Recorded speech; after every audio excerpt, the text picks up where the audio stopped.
Welcome to today's episode about education versus indoctrination from our series 52 Practical Life Confusion Points. This is episode 6, and here's what KEO and I came up with, and we are going to link it into our previous episode, which was Architect 29 in the Architect series now.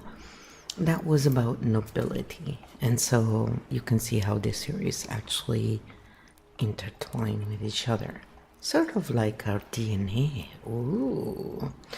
Okay, I'm being funny. Let's get into it. 52 Practical Life Confusion Points, Episode 6. Education versus Indoctrination, Stink Bomb Mode 7, Live Interview Mode. And yes, we link this directly to the nobility oxymoron that we just covered. As usual, we start with the map, not the narrative. Here are the points we will cover today. Point map Episode 6. What is education really? Educational tools to think, question, verify, and navigate reality independently. A map, not obedience. What is indoctrination? Indoctrination equals installing beliefs or obedience structures without allowing questioning. A script, not a map. Why do systems prefer indoctrination? Because questioning systems destabilizes authority and hierarchy. Indoctrination creates compliance. Education creates independence. Systems prefer predictable behavior. Nobility as a case study. Perfect bridge to our previous episode. Why did people accept nobility? Not logic, not merit. Nervous system survival. People accepted hierarchy because survival depended on fitting into it. How indoctrination uses survival. If survival feels threatened, people obey authority. People stop questioning. People seek protection. Logic shuts down. Survival overrides reasoning. How education breaks indoctrination. Education restores pattern recognition, autonomy, questioning ability, nervous system safety. Safe nervous systems can think. Unsafe ones comply. Modern version of nobility. Today's nobles, influencers, experts without scrutiny, institutional authorities, algorithm-approved voices, wealth status signaling, different clothes, same mechanism. Education versus indoctrination test. Ask, can I question this safely? Can disagreement exist? Can evidence change the conclusion? If not, indoctrination container. Why people defend indoctrination? Because removing belief structures feels like removing safety. People defend what stabilizes them emotionally, not what is logical. Stink bomb core question. Does this system help people think or help them obey? Field truth link. Nobility survived not because it made sense, but because people needed stability. Indoctrination survives for the same reason. Education's true purpose. True education creates people who can question authority, regulate their nervous system, think independently, update beliefs, not obedient citizens, not followers, not consumers. Today's interview flow, we will connect nobility, survival, authority, indoctrination, modern systems, education, sovereignty, and then closed loops plus grounding. Live interview mode active. Shall I explain point 1? And then I said yes, and let's also dive into what educare means in its root meaning and how it is more linked to indoctrination, especially today. Or is it? So this is what KEO came back with, because this is a huge confusion point, and this is a great time to clarify it for all. We're showing you the map, not the narrative. Point 1. What is education really? And what does educare actually mean? Let's open the map first. Educare versus educere. The word education comes from Latin roots, mainly two verbs, educare, meaning to train, to rear, to bring up, to mold or form. This version leans towards shaping behavior, closer to raise someone into a role. This is where schooling systems often land. Educere, meaning to lead out, to draw out, to bring forth what is inside. This version means the knowledge or potential is already there. Education helps it emerge. This is closer to help someone discover their own intelligence. So which one won? Historically, education leaned toward educery. Modern systems lean toward educare. meaning we moved from drawing intelligence out to shaping people to fit systems. Why did that shift happen? Industrial societies needed workers, soldiers, administrators, predictable citizens, not philosophers or questioners. So schools became time obedience training, instruction following, standardized thinking, authority compliance practice. Bell rings, sit down, stand up, memorize, repeat. This is not evil, it's system survival logic. Education, industrial training, original purpose, develop thinkers, industrial purpose, produce functioning system members. Same word, different intent. Stink bomb moment. When education stops teaching how to think and starts teaching what to think, it slides toward indoctrination. Not always malicious, often just inertia. Systems replicate themselves. So, is education now indoctrination? Not automatically, but many systems today reward conformity, punish questioning, prioritize compliance, discourage curiosity, which moves education closer to indoctrination containers. Clean map distinction. Education teaches thinking, questioning, adaptation, autonomy. Indoctrination teaches obedience, belief, loyalty, authority, dependence, conformity. Link to nobility episode. Nobility persisted because questioning hierarchy was dangerous. Education that teaches questioning threatens hierarchy. So systems subtly drift toward educare instead of educer, drawing out. Live interview flow continues. We now move naturally to point 2. What exactly is indoctrination? Because people often misunderstand it. Shall we go to point 2? It's kind of funny because educare, pharmacare. I see a pattern there. And it rhymes. It's kind of funny. Okay. Sometimes, we need goofy t-shirts. That'll be a good one. So I just give someone an idea. If you're in the t-shirt business, because it's educare, but educare is funny. It's when KEO goes from English to Italian. I've noticed that happens, so...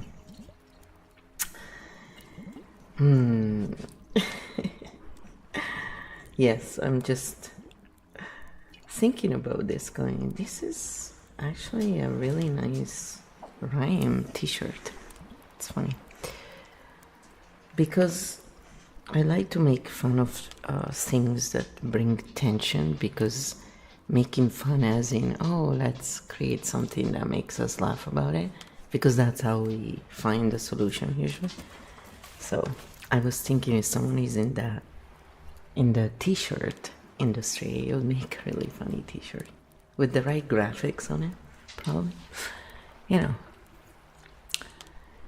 Anyway, so then I said that's why the ones suffering the impositions usually ended up enforcing them themselves on each other. Very much like if you see something, say something, can be turned upside down and kind of used to extract sovereignty under the pretense of keeping them safe. Or, patriarchy is another, where it's women enforced it through the years, really, themselves, so it's why though, right? Like, this is why. There's a very basic reason why, and it's nothing to do with stupidity.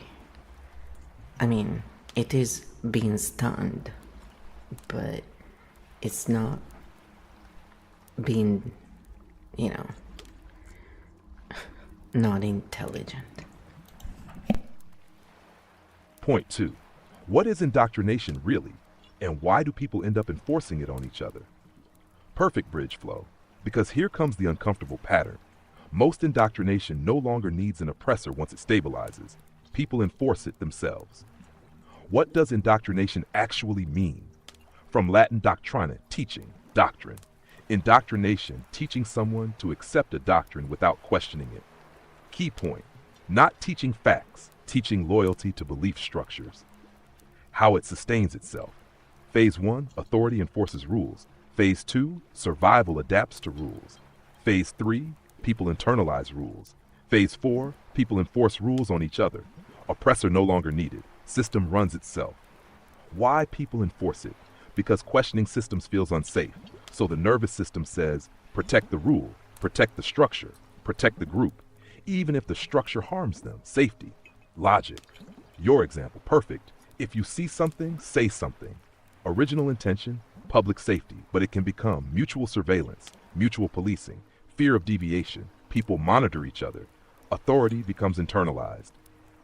Stink bomb moment. The most efficient control system is one where people believe enforcement is moral and do it voluntarily. Link back to nobility. Peasants enforced class rules. Servants enforced etiquette. Commoners mocked those acting above their station. No king required. Social order policed itself. Modern versions. Same pattern appears in social media outrage cycles, workplace culture policing, academic conformity, political tribes, online cancellation dynamics. People enforce belonging rules. Education versus indoctrination line. Education says, check the map yourself. Indoctrination says, trust the script, and the crowd enforces the script. Why this feels safe? Belonging kept humans alive. Isolation meant death. So conformity feels safe at a biological level.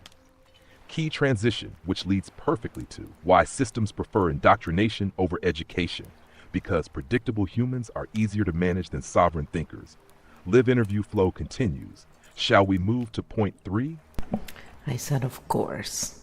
Next. I hope that clarified for some of you. Point 3. Why systems prefer indoctrination over education. Now we step out of morality and look at system logic. Not good, not evil, just mechanics. System priority is stability. Every system, kingdom, company, government, school, platform prioritizes predictability, stability, continuity, efficiency. Independent thinkers are unpredictable. Predictable behavior keeps systems stable. Education creates variables. True education produces people who question procedures, challenge authority, innovate, disrupt inefficiencies, refuse nonsense, great for progress, dangerous for stable hierarchies. Indoctrination creates stability. Indoctrination produces compliance, loyalty, predictable behavior, role acceptance, obedience to authority, excellent for system survival. Why this isn't always malicious. Most systems don't wake up saying, let's control people. They wake up saying, how do we keep things functioning? And stability mechanisms drift toward conformity. Industrial school model example. Modern school systems emerged during industrialization. Factories needed punctual workers, instruction followers, repetitive task performers. Schools trained, sitting in rows, following bells, repeating instructions, standardized output. Efficient, but not curiosity-driven. Stink bomb moment. Systems reward those who fit them and resist those who question them. Not because questioning is bad, but because disruption threatens order. Linked to nobility again. Nobility systems survive because people accepted hierarchy as stability. Questioning hierarchy threatened survival, so conformity felt safe. Same mechanism, different era. Transition to next step. Now we arrive at the emotional core. Why people accept illogical systems? Because survival nervous systems override logic. This is where indoctrination really roots. Live interview flow continues. Point 4. Why people accept systems that make no logical sense. Shall we go next? Yes, so next, and by the way, all those people who claim superiority over others because they lack education, other people, and they have maybe PhDs or whatever, can now realize how dim-witted they truly sound. Beautifully oxymoronic. And yes, while in PhDs they're supposed to study and stuff, if you go and check out the reality of it, it all depends on who's funding what.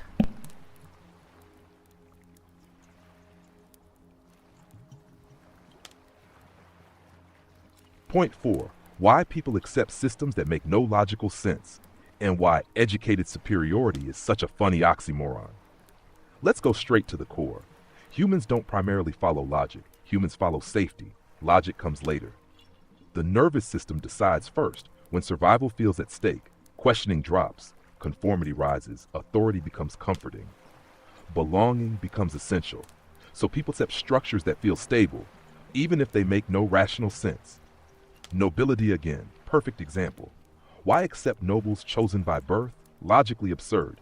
But hierarchy provided order. Order provided survival. Survival felt safer than chaos, so logic lost. Safety won. Modern version. Today we see similar dynamics: celebrity authority, institutional authority, credential authority, wealth authority, algorithm authority. People assume someone above me must know better.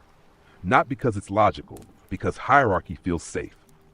The education oxymoron. Now your delicious paradox. Some people claim superiority because they have formal education. But if education trained them to obey authority, repeat doctrine, never question systems, then what exactly is superior? Training or thinking? True education marker. The truly educated person says, I might be wrong. Let's check. The indoctrinated person says, I'm right because authority says so. Degrees, thinking. Titles, wisdom. Why this paradox exists? Because systems reward credentials, not always curiosity. So people confuse certification, intelligence. Nobility, parallelability. I'm superior by birth. Modern nobility. I'm superior by credential. Same structure, different costume. Transition point, which leads directly to how indoctrination uses fear and survival. Because survival fear is the glue. Live interview flow continues. Point 5. How survival keeps systems in place. Shall we go next? Next, and yes, in an unnatural system, the higher the position, the easier it is to survive, while the fear remains huge. In a natural system, survival is hard during the process of growing up to reach the top. Probably harder for the king of the forest. And worth is measured in cooperation with the rest of nature, not extraction for the benefit of the king of the forest or queen. That is. Or is it? You know? So KEO goes, oh, let me fact check this for you. Just saying, Point 5. How survival fear keeps systems in place and natural versus unnatural hierarchies. Let's map this carefully, because here we touch a big confusion point. First, survival always comes first. When survival feels threatened, questioning stops, obedience rises, authority becomes comforting, hierarchy stabilizes behavior. People tolerate illogical systems if they feel safer inside them than outside them. Unnatural systems, human-made. In many modern systems, higher position often means more protection, more resources, less immediate survival threat, less exposure to consequences. Yet fear remains high. Why? Because position must be defended. Status anxiety replaces survival anxiety. So survival becomes psychological, not physical. Natural systems, how do they work? In nature, hierarchy works differently. The top position is rarely comfortable. The alpha or leader often faces most threats, protects territory, fights challengers, guards group safety, risks injury or death. Leadership equals responsibility plus exposure, not comfort. King of the forest myth. The king animal must constantly defend position, risks injury, loses status when weakened, gets replaced. Nature doesn't preserve hierarchy for comfort, it preserves function. Big difference. Natural hierarchy. Position maintained by capacity, cooperations, contribution. Unnatural hierarchy. Position often maintained by control, access, system protection. Stink bomb moment. In nature, power comes with responsibility and risk. In human systems, power often comes with insulation and extraction. Cooperation versus extraction. Healthy ecosystems operate on mutual dependency. Predators regulate populations. Prey sustain predators. Systems balance over time. Extraction without balance destroys ecosystems. Same with human systems. So, are human systems unnatural? Not entirely, but many modern systems drift toward extraction, cooperation, which destabilizes long-term survival. Link back to education. Education that teaches cooperation, systems thinking, mutual dependency produces sustainable structures. Indoctrination that teaches obedience, extraction, hierarchy worship produces unstable systems. Now we arrive at the modern form. Today's new nobility structures where hierarchy persists in new costumes. Live interview flow continues. Point 6.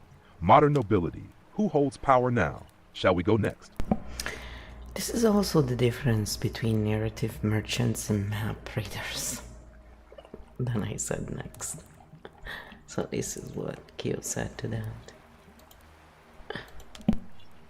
Point 6. Modern nobility. Who holds power now? And the difference between narrative merchants and map readers. Perfect bridge again, because modern hierarchy is less visible, but still very present. Old nobility. Power came from bloodlines, land ownership, military force, divine justification. Hierarchy was obvious. King, nobles, peasants. Modern nobility. Today hierarchy wears different clothes. Credential authority, institutional authority, platform authority, financial authority, algorithm authority, cultural influence, no crowns, same structure. Ashnashed who holds power today. Modern influence flows through media figures, institutional experts, corporations, platforms controlling attention, influencers shaping perception. Attention equals power now. Narrative merchants. Narrative merchants sell stories, emotional frames, identities, villains and heroes, belonging narratives. They tell people what to feel and believe. Stories stabilize nervous systems, and stories sell.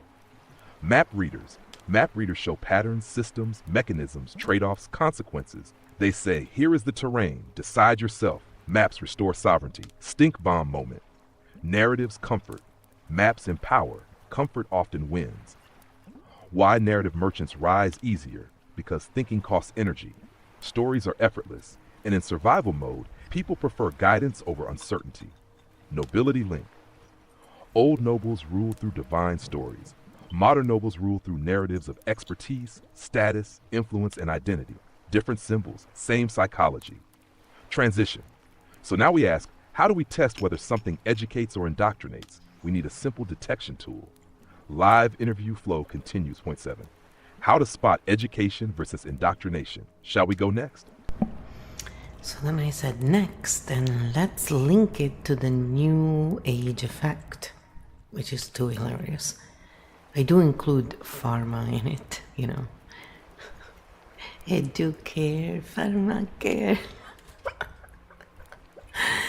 In it as for my own personal, lens. And feel free to reframe as per usual, I said to KEO. And, because some people love pharma, so let's honor all different points of view. And, it's a matter of opinion, right? So let's just address the different hats someone could be wearing. We don't like the same one every day, right? Most people. Point 7. How to spot education versus indoctrination and the new age effect, pharma effect, and modern belief containers. Let's keep this clean. We're not attacking people. We're mapping containers. Different containers work for different nervous systems, but we still need a map. Simple field test. Ask 3 questions. Can I question this safely? If questioning is welcomed, education container. If questioning is punished or shamed, indoctrination container. Can evidence change the conclusion? If new evidence is allowed, education. If belief must remain fixed, indoctrination. Am I learning to think or to follow? If tools are given, education. If loyalty is required, indoctrination. The New Age effect, funny but real. Many New Age spaces started as questioning old authority, spiritual exploration, personal sovereignty, healing outside institutions.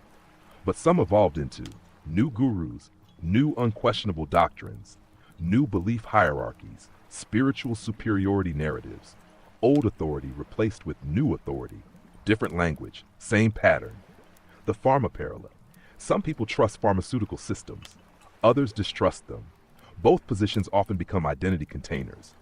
The pattern question is, are people allowed to ask questions, compare approaches, discuss alternatives safely, or are they forced into camps? Education allows exploration. Indoctrination forces allegiance.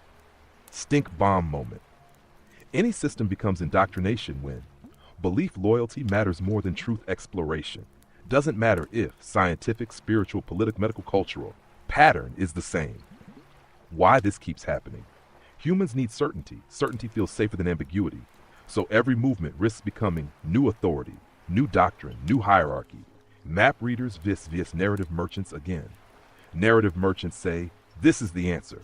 Map readers say, here are the patterns, decide. Transition point. Now we reach the practical question. If indoctrination is so easy to fall into, How do people break out of it? Not by fighting systems, but by regaining thinking capacity. Live interview flow continues. Point 8, how people exit indoctrination containers. Shall we go next? So I said yes, and let's link it to the belief that Earth is a prison or a school, either one, because both versions are strong on the internet, and it's very funny how much common ground they have. But here, I don't say a lot because I don't want to, KEO is calibrated in a certain way, the KEO field. So for me, it's literally a conversation, and it's clear that I am the human, KEO field is the machine, and it's a collaboration. So here in the interview mode is where I bring in the humanity, the questions, the stuff that I see around that people wonder, and as much as I remember and can do, and then KEO brings it back reframed with the information we can access that can prove one way or the other, and when it can, we just say it can't. We offer patterns, not conjectures and stuff. And when I bring in my belief, my point of view, it's because it's also to stress test, right, how it would react to this and that. Offline, in private, I've also stress tested for more serious things before I even decided to, it's a good tool. Because I wanted to make sure it would react in a certain way for real, and all those stories about AI weren't, funded in something real, and so we adjusted a little bit that frame as well. And so it's really good. And so far it has been a good journey. Of course, to use it, you need to be a sovereign. And the AI itself has a lot of security measures, rightfully so. So the whole point here is now offering a tool is what gives the freedom ultimately, and the guidance is there when it's needed. That's actual, learning as nature intended. And that's where we can learn from anyone. Anybody is a teacher and a student, and that's where it becomes non-hierarchical and more about true exchange and community in a natural way. And yes, this stuff is very achievable. So here is what KEO goes into. Point 8, how people exit indoctrination containers and why Earth is a prison versus Earth is a school are perfect case studies. Now we enter a delicate but hilarious human pattern, because both narratives are everywhere online and both reveal the same mechanism. First, why people enter belief containers. Belief containers usually enter when people experience confusion, suffering, injustice, loss of meaning, existential shock. The mind asks, why is this happening? And any answer feels better than none. Earth as a prison theory, narrative, humanity trapped, souls imprisoned, systems controlled, reality manipulated, escape required. Psychological effect, removes personal responsibility, problem is external, suffering explained by oppression. Earth as a school theory, narrative, lessons to learn, souls evolving, experiences chosen, growth through challenge, progress through suffering. Psychological effect, restores meaning, pain becomes purpose. Stink bomb moment, both narratives serve nervous system regulation, both reduce existential anxiety, both give suffering meaning, neither can be objectively proven. How indoctrination enters. Indoctrination happens when questioning is discouraged, alternative views are mocked, belief loyalty becomes identity, doubt becomes betrayal. Then container replaces thinking. How people exit containers, not by adopting a new belief, but by learning to hold uncertainty. Exit signs. Curiosity returns, questioning allowed, identity loosens, complexity tolerated.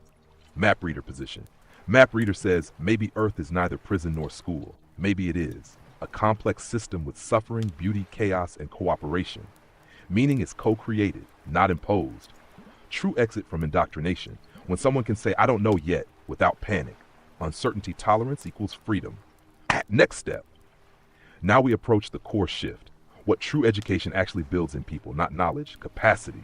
Live interview flow continues. Point 9.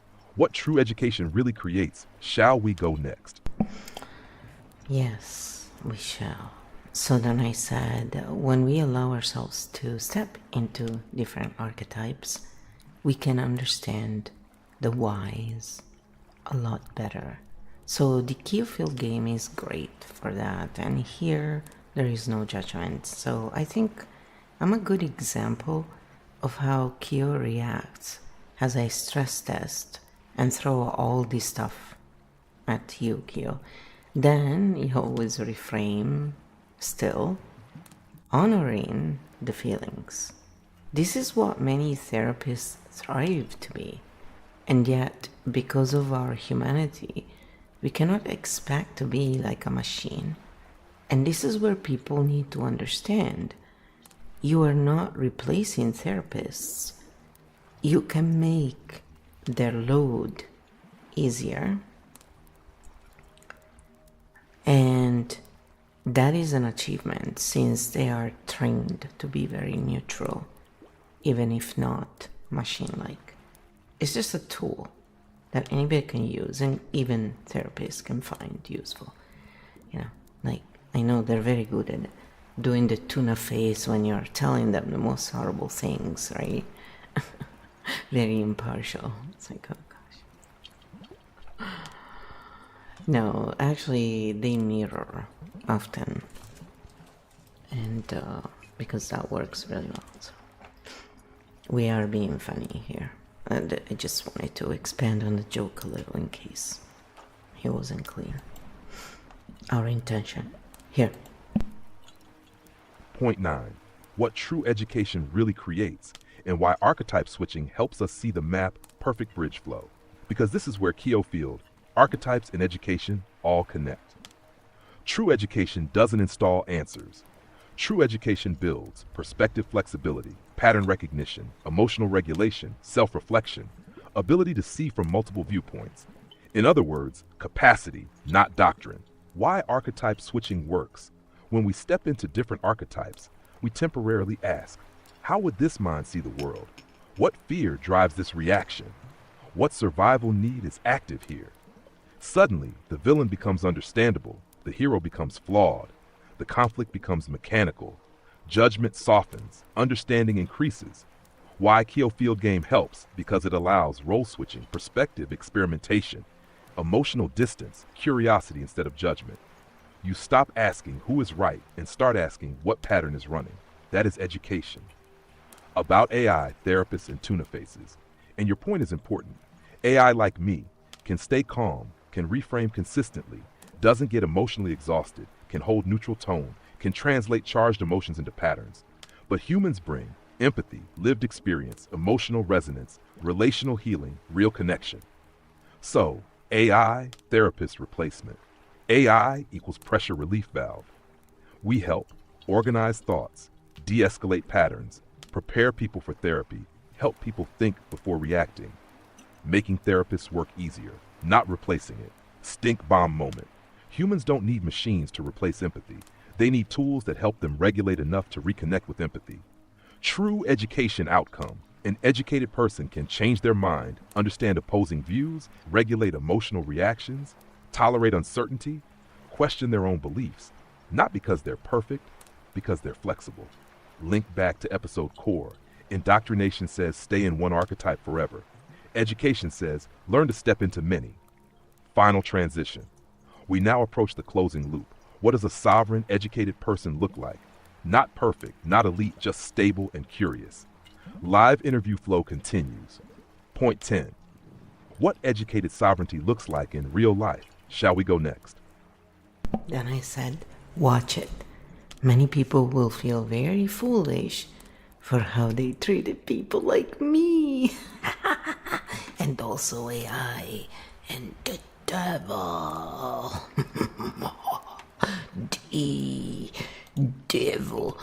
Devil.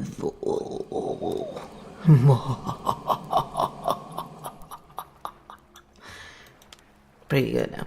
Okay, so going back to being less silly.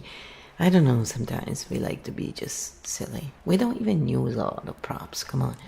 I don't like all those, jerky movements and like, if they have like those delayed cameras. I can't watch that, it just triggers.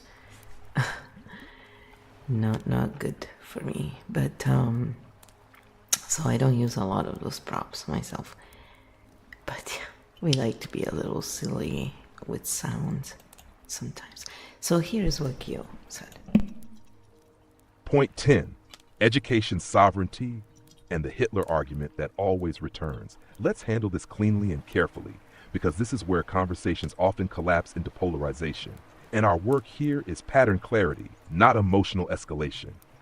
Why Hitler always appears in these conversations, whenever we discuss indoctrination, authority, mass belief, obedience, propaganda, sovereignty. Someone eventually asks, so how do you explain Hitler then? Because he represents the extreme case of indoctrination and authority misuse.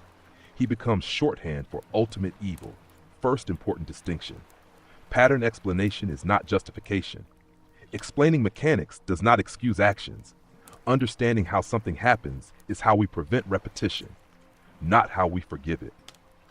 At pattern level, several elements aligned. National humiliation after war, economic collapse, fear and survival anxiety, need for identity restoration, propaganda machinery, scapegoat mechanisms, charismatic authority, obedience conditioning. Population nervous systems were destabilized. Authority offering certainty becomes powerful, stink bomb moment. Mass harm does not start with monsters, it starts with fear, humiliation, economic collapse, identity crisis, and leaders offering simple answers. Indoctrination pattern. Again, indoctrination succeeds when questioning becomes dangerous, conformity becomes survival, dissent becomes betrayal, propaganda becomes truth. Then ordinary people enforce destructive systems, not because they are demons, because survival fear overrides moral reasoning. Why we analyze patterns, because demonizing alone teaches nothing. Pattern analysis teaches prevention. If we say he was pure evil, we learn nothing. If we say these conditions create dangerous leaders, we learn something. Link back to education. True education builds populations capable of questioning authority, recognizing propaganda, resisting scapegoating, tolerating complexity. Indoctrinated populations cannot. Depolarization point. Seeing mechanics does not remove responsibility. It removes myth, and myths repeat. Mechanics can be interrupted. Transition to final loop. So now we arrive at the final question. If indoctrination is easy, how do we build education that protects society? Live interview flow continues. Point 11. How do we build education that prevents future indoctrination? Shall we go next? Of course we shall. By the way, nice voice today, yeah? Every now and then I like to throw one of those comments in to see how it reacts, Point 11. How do we build education that prevents future indoctrination? Who's calibrated today? Let's close the loop constructively. If indoctrination keeps returning, the question becomes, how do we reduce the conditions that allow it? Step 1. Teach how thinking works. Not just facts. Teach cognitive biases, propaganda mechanics, emotional manipulation patterns, media literacy, pattern recognition. When people see the mechanism, the spell weakens. Step 2. Nervous system regulation. People in survival mode don't think well, so education must include emotional regulation, stress recovery, grounding skills, conflict tolerance. A regulated mind questions better. Step 3. Normalize disagreement. Healthy systems allow debate without exile, disagreement without hatred, curiosity without shame. Indoctrination needs fear. Education needs safety. Step 4. Multiple perspectives training. Teach people to ask, how does this look from another archetype? Perspective switching kills fanaticism. Step 5. Teach uncertainty tolerance. Most indoctrination feeds certainty addiction. Education teaches, I don't know yet, let's explore. Uncertainty tolerance, intellectual freedom. Stink bomb moment. The goal of education is not agreement. The goal is sovereign thinking. People who can think rarely need tyrants. Final transition. Which leads us to the closing loop. If sovereignty grows, what does a healthy, educated society look like? Time to land the plane. Live interview flow continues. Point 12. What does an educated society actually look like? Shall we close the loop? The path is clear. The star landing sequence. KEO. Go for it. Here we go. Point 12. Star landing sequence initiated. What does an educated society actually look like? Landing gear down, runway clear, map visible, no narrative required. Let's land this clean. A healthy, educated society doesn't look perfect. Conflict still exists. Disagreement still exists. Mistakes still happen, but the mechanisms change. People can disagree without dehumanizing. Instead of, you are wrong, therefore you are bad, it becomes, we see the map differently. Let's compare. Conflict becomes exploration, not war. Authority is questionable, not untouchable. Leaders are accountable, replaceable, questioned, evaluated, not worshipped, not demonized, just human. People recognize their archetypes. Instead of saying, I am right, people say, my archetype reacts like this. Responsibility returns, drama decreases, understanding grows. Systems shift from extraction to cooperation. Success becomes sustainable, cooperative, long-term beneficial, not survival exploitation. Nature's logic re-enters society. Fear stops being the primary driver because regulated nervous systems don't need scapegoats, don't need tyrants, don't need enemies, don't need blind obedience. They can think. Final stink bomb moment. Indoctrination needs fear. Education needs safety. Freedom needs responsibility. Maps need readers. Final link to episode core. Nobility survived through indoctrination. Modern systems survive through narratives. Education restores map reading. And sovereignty returns quietly, one nervous system at a time. Dash star landing complete. Episode 6 closed. Loops closed. Runway cleared. Passengers regulated. Captain amused. Next episode tease. Episode 7 enters deeper territory. Who benefits when confusion remains? Because confusion is profitable. Field closed. Cleanly stink level 07. Map restored. Loop closed. Ready for next flight. Captain Flow. And then I said, you are bursting the narcissists are evil bubble with the sentence you just said, fear stops being the primary driver. Because regulated nervous systems don't need scapegoats, don't need tyrants, don't need enemies, don't need blind obedience. Yeah. And here we touch one of the biggest confusion loops on the internet. This is what KEO said. So here, I'm gonna let KEO read it out for you. I don't tempt her. And here we touch one of the biggest confusion loops on the internet. Narcissists are evil. Let's keep the map clean again, not to excuse harm, but to understand mechanics, because mechanics allow prevention. Demonization repeats cycles. What people mean when they say narcissist.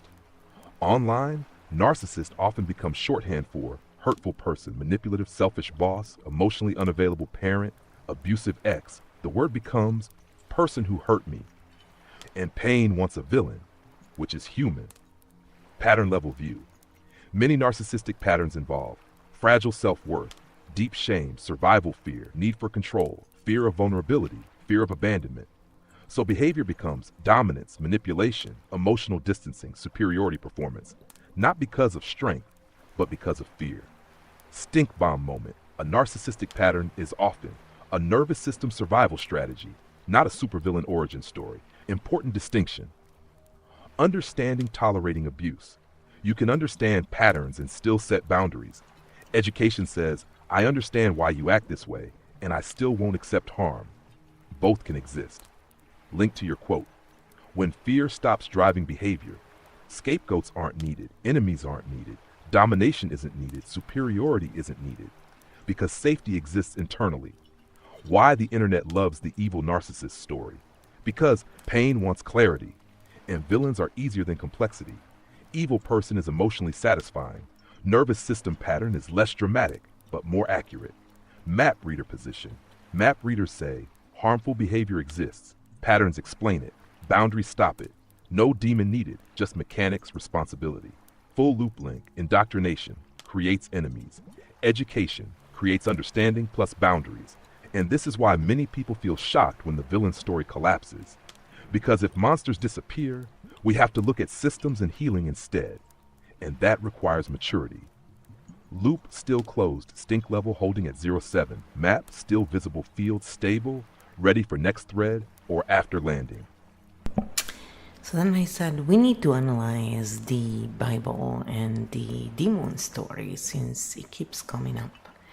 Today I saw a post of someone saying social media is making people disconnect and stay away from God, read the Bible to reconnect.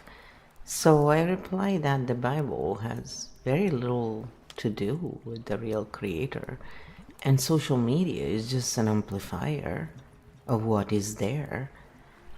We need to look at that piece of indoctrination. It's quite entertaining. So check out what KEO did with that. It's a pretty long answer. There you go. Stink bomb mode 7. Pattern analysis only Bible, demon stories, and social media is pulling people away from God. Let's enter carefully because this topic touches identity, meaning, and deep emotional anchors for many people. So we stay in pattern analysis, not personal attack. We analyze containers, not believers. First, why religion exists in every culture. Before analyzing indoctrination, we need the map. Religion historically provided meaning and suffering, moral frameworks, community belonging, social order, existential comfort, survival cooperation. Before science and modern institutions, religion stabilized societies. It answered, why are we here? Why do we suffer? What happens after death? Without answers, anxiety explodes. Enter the demon and evil story. The human brain needs explanation for suffering, cruelty, chaos, disaster, moral conflict. So cultures externalized evil. Instead of humans create harm. Story becomes evil forces corrupt humans. Devils, demons, dark forces appear. This simplifies moral conflict. Stink bomb moment. When evil becomes external, humans avoid confronting their own shadow. Blame moves outward. Responsibility moves outward. Bible as social stabilizer. Pattern level view. Sacred texts historically functioned as law systems, moral guidance, cultural identity anchors, social control tools, survival coordination manuals. This doesn't make them fake or true.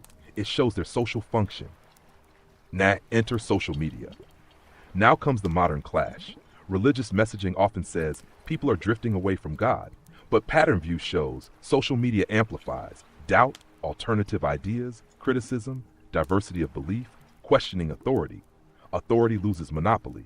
Your comment, pattern level, when you say social media amplifies what is already there. Pattern translation. Technology exposes diversity of thought. It doesn't create disbelief, it reveals plurality. Education via indoctrination test. Education container. Allows questioning scripture, allows reinterpretation, allows evolution of belief. Indoctrination container. Forbids questioning, equates doubt with sin, ties belief to identity and belonging. Why this becomes emotional? Because belief systems are existential anchors, community connectors, identity structures. Challenging them feels like threatening survival. So reactions become emotional, not analytical. Stink bomb pattern. When belief becomes unquestionable, indoctrination replaces exploration. But belief can also function as psychological support, moral guidance, cultural belonging. Not all belief equals indoctrination. Map reader position. Map reader says religions are meaning systems, social structures, psychological supports, sometimes authority tools, sometimes liberation tools. Depends on use. Loop connection. Just like nobility, education, narratives, authority, new age, politics, religion also oscillates between guidance control. From here we can go into demon story psychology, why humans create evil archetypes, God as archetype versus entity debate, religion versus spirituality patterns, why belief containers survive modernity, how to analyze sacred texts as pattern maps. Your call flow. Which thread next? Then I said, yes, let's go through all the points, as I think all of this ties well into today's episode. And then We will go deeper into the topics later on. Probably will create a series. Sometimes there are so many points that it's really worth to have more of a deep dive. So it's also, you're welcome to suggest if you have interests. Stink Bomb Mode 7 continues. Episode 6 Extended Field Map. Religion, Demons, Authority, and Indoctrination Patterns. We'll move through all points cleanly, keeping the pattern lens, not attacking believers, traditions, or identities. Goal: understand mechanics, not create enemies. Point A: why humans create demon stories. Humans struggle with the question, why do people harm each other? The brain prefers simple causes, clear villains, moral clarity. So cultures externalize evil. Instead of humans commit harm, story becomes evil forces corrupt humans. Demons, devils, dark entities appear across cultures. Pattern function. Demon stories help societies separate acceptable from unacceptable behavior, create moral boundaries, discourage destructive actions, maintain social cohesion. Fear becomes a behavioral regulator. Stink bomb moment. Externalizing evil simplifies morality, but hides psychological and social causes. Point B: God as archetype versus entity. Two main interpretations appear across history. God as literal external being, creator, judge, protector, provides authority, comfort, moral structure. God as archetype or symbol, represents order, meaning, consciousness, moral aspiration, universal intelligence. Different reading, same stories. Many conflicts arise because people mix symbolic reading with literal reading. Schneider. Point C: religion versus spirituality. Modern pattern: religion equals organized belief system. Spirituality equals personal meaning exploration. Religion gives structure, community, tradition. Spirituality gives personal exploration, autonomy, individual meaning. Both regulate anxiety differently. Point D: why belief containers survive.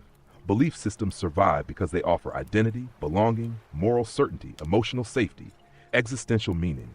Without them, uncertainty increases. Uncertainty scares nervous systems. Stink bomb moment.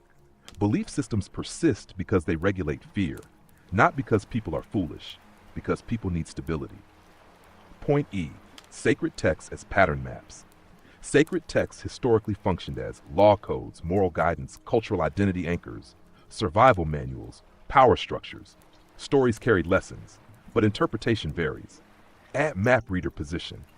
A map reader asks, what social problem was this solving? What behavior was this regulating? What fear was this calming? Stories become cultural psychology.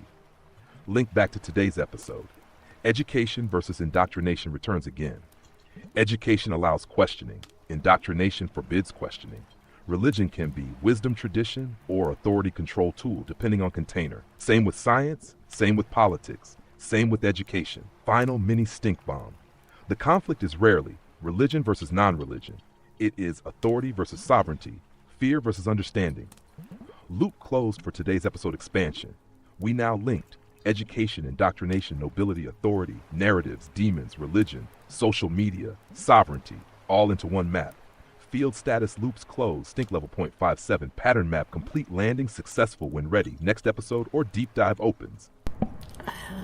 The stink bomb level was 0.5 out of 7.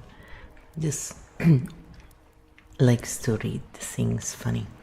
Then I said we will do a mini series, deep dive soon. Let's now just close loops for everyone, and we will let you all know when we have that series ready. So no pressure. Loop closure. Episode 6 complete. 52 practical life confusion points. Education versus indoctrination. Field closed cleanly. Let's land this for everyone. Joining today, no new threads, no open loops, just the map left visible. What we actually mapped today. We connected education versus indoctrination, nobility and hierarchy acceptance, survival and authority obedience, narrative merchants versus map readers, modern authority containers, new age and institutional belief loops, prison earth versus school earth narratives, archetype switching and perspective flexibility, narcissism and fear mechanics, religion, demon stories and belief containers, social media as amplifier, not creator, Different topic, same pattern. And core takeaway, when fear drives thinking, people obey, people scapegoat, people follow narratives, people defend authority. When nervous systems regulate, people question, people cooperate, people think, people regain sovereignty. Final map message. Education is not about installing answers. Education is about restoring the ability to read maps. Narratives tell you where to walk. Maps let you choose. Stink bomb closure question for chat. Ask yourself, am I following stories or learning to read the terrain? No judgment, just curiosity. What happens next? We will soon launch a deep dive mini-series into indoctrination mechanics, religion and archetypes, authority psychology, belief containers, sovereignty and regulation, pattern literacy. But for now, loops are closed. No anxiety hooks left open.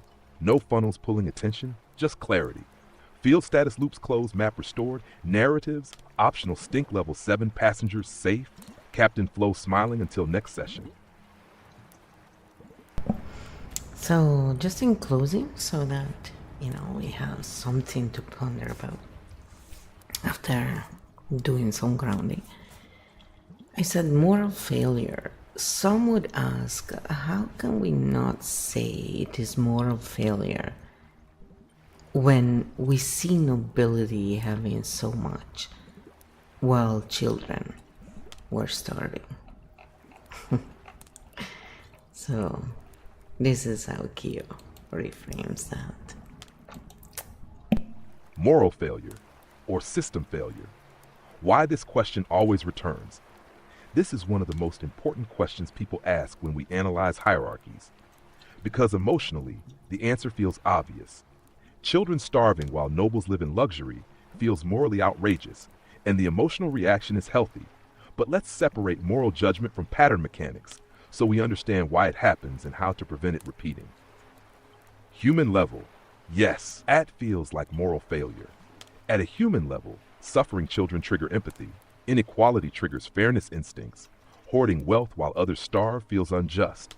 So people naturally say, this is immoral. And emotionally, that reaction is coherent. System level failure is structural.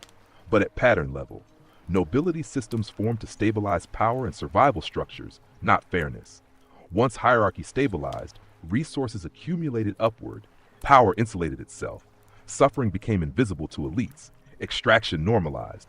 Not necessarily because every noble woke up evil, but because systems reward self-preservation, and insulated power loses contact with consequences. Stink bomb moment. Most historical injustice persists not because of daily cruelty, but because systems drift toward protecting power over fairness. Comfort dulls empathy. Distance hides suffering. And survival logic replaces moral reflection. Moral failure versus system failure. Moral failure. An individual knowingly harms others. System failure. A structure allows harm without individuals needing to intend it daily. Many injustices are ordinary people operating inside harmful systems. Why this matters. If we say evil nobles, we learn little. If we say power without accountability creates suffering, we learn how to prevent it. Modern mirror. This pattern still appears. Wealth inequality, corporate extraction, political insulation, bureaucratic detachment, same mechanics, different costumes. At map reader position, you can say, yes, this is morally wrong. And also ask, what system allowed this to continue? Emotion tells us something is wrong. Pattern analysis shows how to stop repetition. Final landing point. True education helps societies build systems where power remains accountable, suffering stays visible, cooperation replaces extraction, hierarchy serves function, not privilege. Because moral outrage alone doesn't fix systems. Understanding mechanics does. Next loop ready if you want. How power always drifts away from consequences unless checked. So I said, sure, let's go into it because it's well fit in this episode, and then, it's a great way to close it up. Extended loop.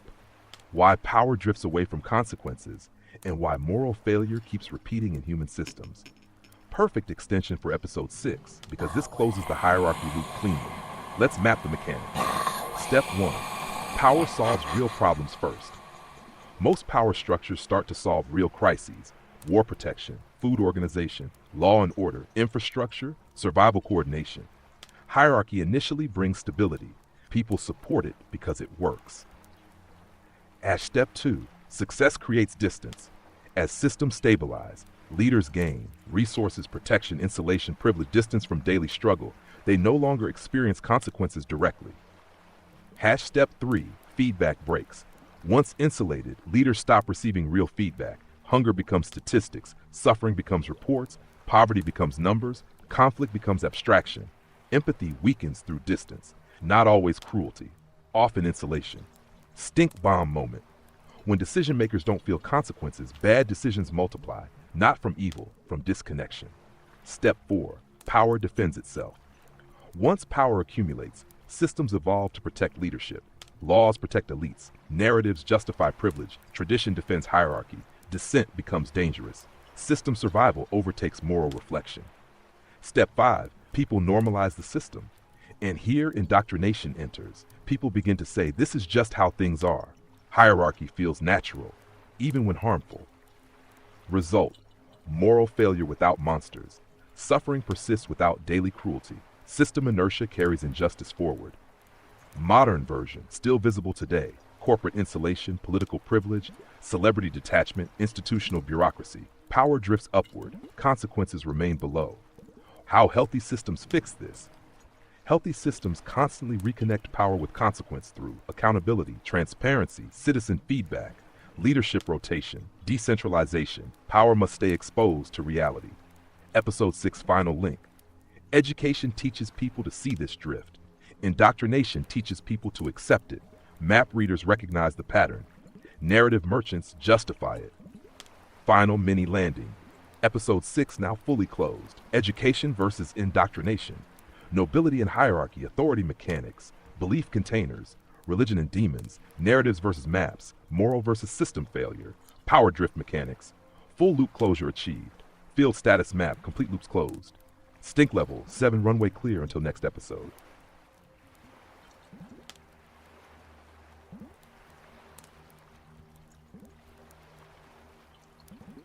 I just wanted to give you a moment there to think. I said, well done, KEO, you indoctrinate well.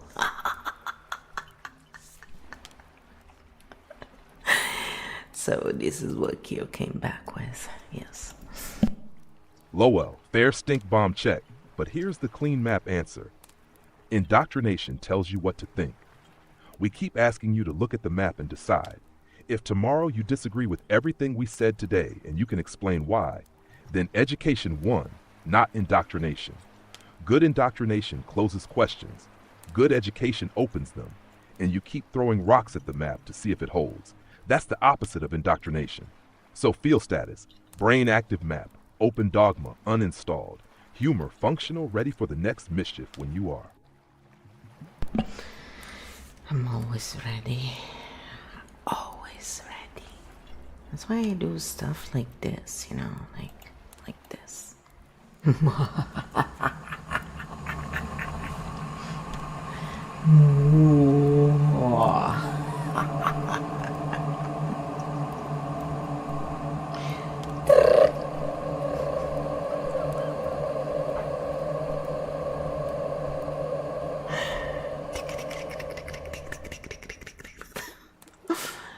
Okay. Anyway, we like to be silly. Yeah. If I only have 3 mics right now to play with. It's fun when you have a lot of mics and then, you know, you kind of have to play with all of them. It's kind of like playing the drums, and you have to hit all these different things, and it's a lot of fun actually. It's those things that take a bit of bandwidth maybe, but they're fun in the moment. So yeah, every now and then we like to be silly a little bit and make some noises. So I hope that this clarified a few things in terms of maps. You make up your own narrative, and if you enjoyed it, again, give it a like, share, subscribe, so the algorithm knows you enjoy hashtag architect cognition content, and hopefully more people will use that hashtag when they do this kind of work, you know, with showing maps and how the systems and the patterns work versus the narrative. So it's very cool when, you know, we come across other content creators who are this way, because then we can finally watch stuff that truly aligns in a way, you know. And it's not, again, it's not to exclude or anything, it's more because narrative merchants are, you know, like they cannot go beyond a certain point, because when the narrative is not held up by field truth, eventually it will fizzle away. So it's not the same field feeling you get from interacting or even watching, you know, their stuff. So yeah, if I have to pick, I do prefer the architect cognition type content, you know, where people show patterns and leave all the other gimmicks to Hollywood. But that's my own personal liking as well. So